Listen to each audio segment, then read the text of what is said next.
Come Holy Spirit, sa mong lingkod upang maging instrumento at daluyan ng pagpapala.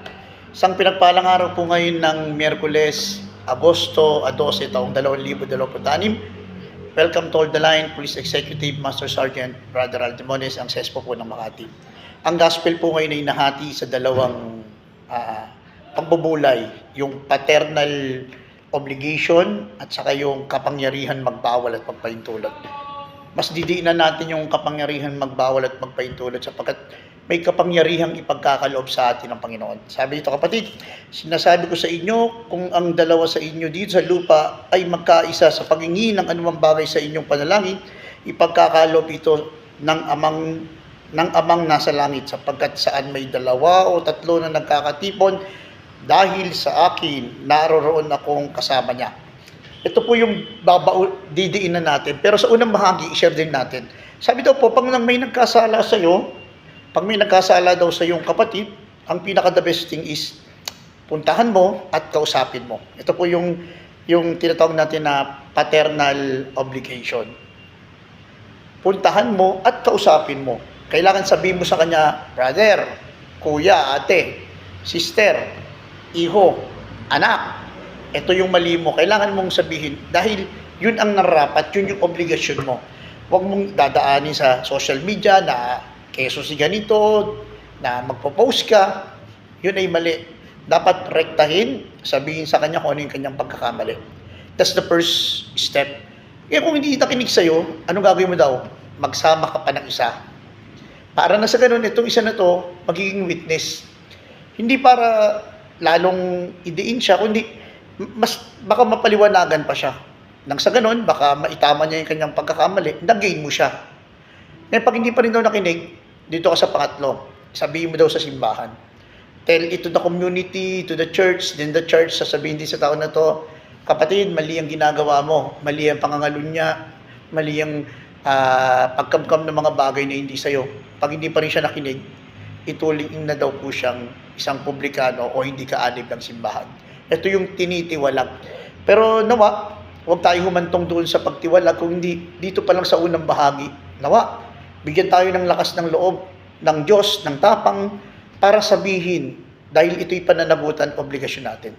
Sabi nga doon sa gawa sa Santiago 4:17, ang nakakaalam ng tama at hindi niya ginawa, siya'y nakakasala. Ito po'y naka-align dito, na tayo'y may pananagutan, sabihin, itama ang ating kapwang nagkakamali.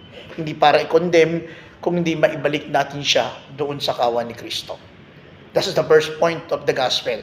The second point of the gospel, ito yung may kapangyarihang ipagkakalob sa atin ng Diyos. Ulitin natin Sabi dito, kung ang dalawa sa inyo dito sa lupa ay magkaisa sa panalangin, anumang bagay sa inyong panalangin, ipagkakalob ito sa inyo ng aking amang nasa langit. Kung may dalawa daw na magkaisa sa isang panalangin, diringgin ito ng amang nasa langit.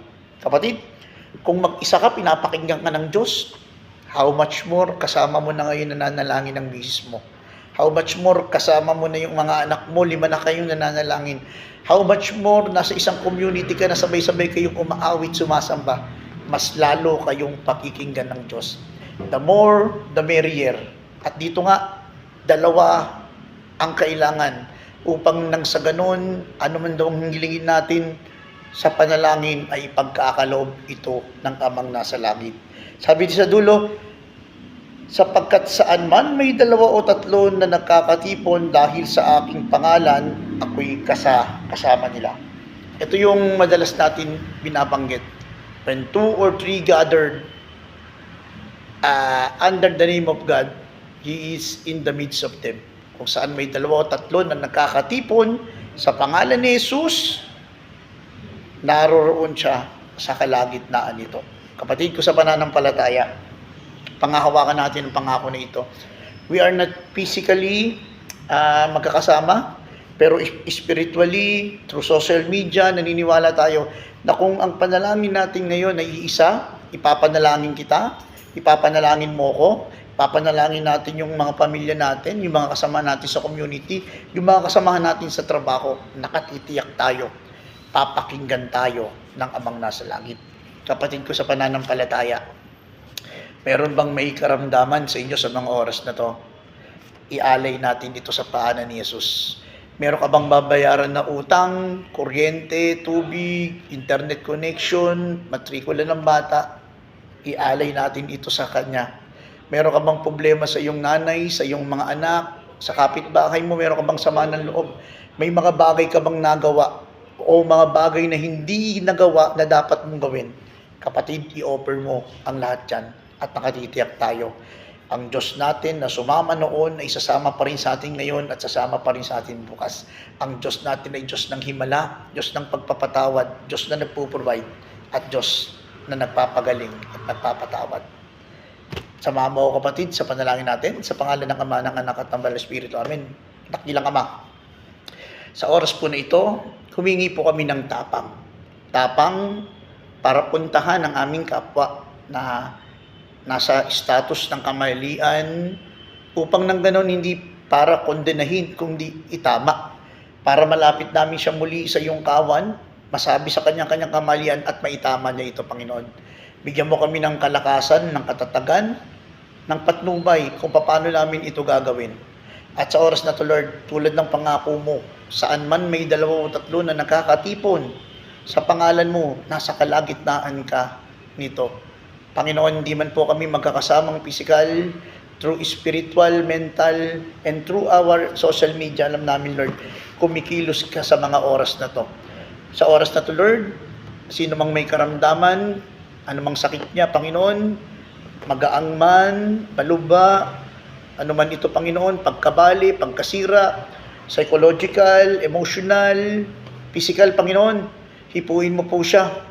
Anuman pong tumutubong bukol sa kanyang ulo, sa kanyang dibdib, anuman pong bumabara sa kanyang puso, mga tuhod na hindi makalakad, mga paang hindi maiangat, mga kamay na hindi na maigalaw, Panginoon, iparanas mo sa kanya na ikaw yung Diyos na nagpapagaling. Ikaw yung Diyos na hinahipo nung isang babaeng 12 taon ng dinudugo.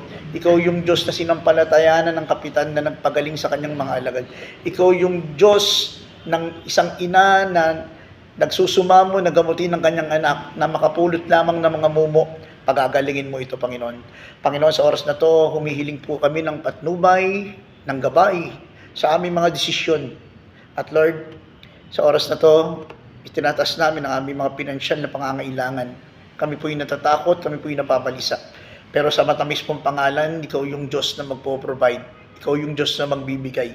Hindi lamang sakto, kundi sobra sapat upang nang sa ganun mas lalo pa kaming maging instrumento at daluyan ng iyong pagpapala. Pagpalain mo kami, Panginoon, upang maging pagpapala po kami sa aming kapwa. Sinusuko na po namin ang lahat ng ito na may pagpupurt. Pasalamat sa matamis na pangalan ni Jesus aming Panginoon.